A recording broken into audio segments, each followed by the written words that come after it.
And Andrea Horwath really had nothing to say about a support package for the industry either. She didn't come out and say clearly this is what she would support. Instead, she directed her fire at me and at the Prime Minister.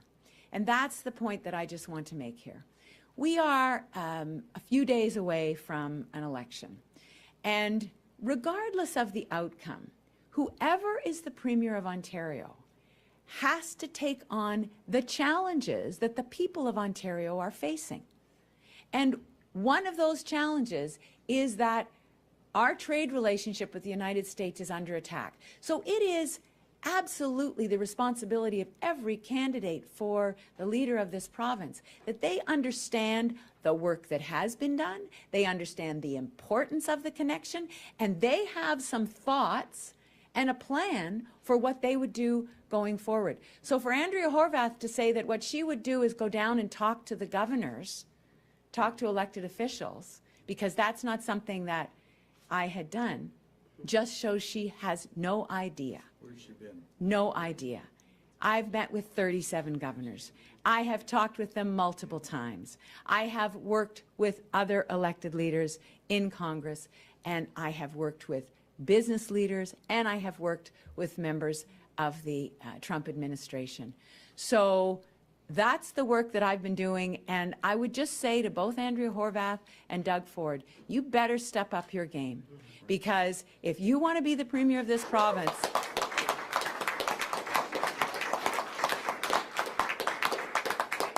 you better understand what's entailed, because it's not good enough to just fling out an uninformed piece of rhetoric, an uninformed bumper sticker, and think that that's going to do the hard job of negotiating with, of talking with, of building a relationship. You've got to build relationships with people if you want them to understand your point of view. And if you don't even know,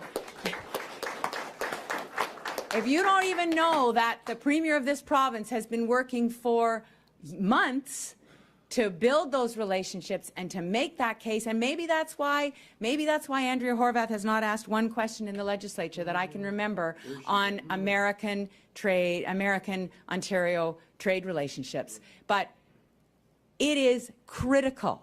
It is critical that we come together as workers, as union organizations, as business people, as politicians, and as community members to get this right, because the future of the province depends on this.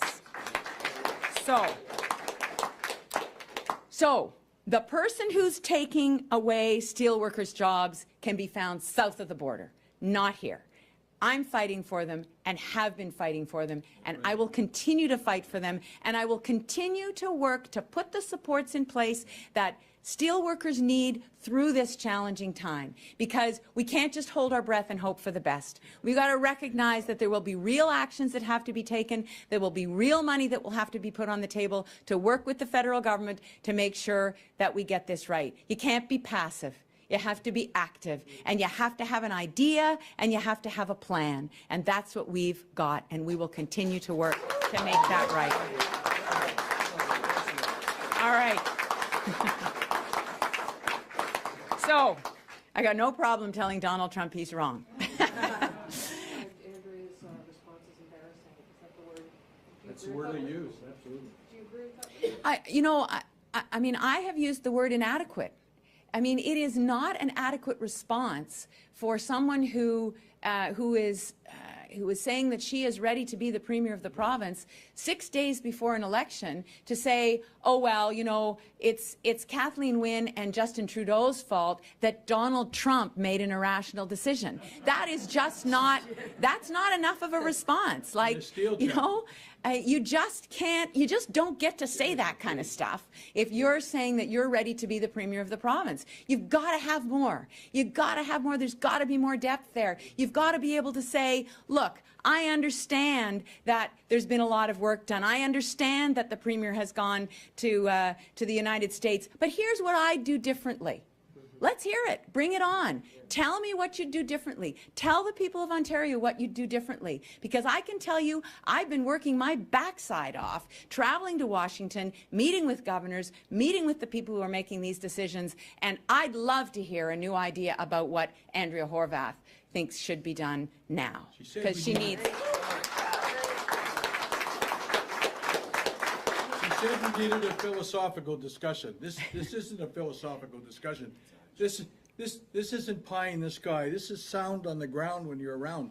If you're a steel worker and your job's at risk and your pension is at risk, it's not a philosophical question. And It's a this from a political philosopher king. But yesterday I said, let's come together and have a common front on this. I said, this is an emergency situation. We've got a president south of the border who is bullying their closest ally. We are the closest ally to the United States. We are their most important market for steel. We are a partner that has worked with the United States for generations. And I said yesterday, let's come together and let's work together to make sure that we have a plan so that on June 7th, whoever is the newly elected premier has some continuity and knows what that plan is going to be because we've worked together. So I'm responding to the fact that Doug Ford said nothing and sloughed it off, and that Andrea Horwath, the best that she could do was attack me and Justin Trudeau. That's what I'm responding to. So this is not me initiating an attack. I'm saying the attack should be on the irrational decision that Trump made, and the response should be, here's how we're going to come together, and we're going to work together to continue to have a strong steel industry in Ontario. That's what I'm saying.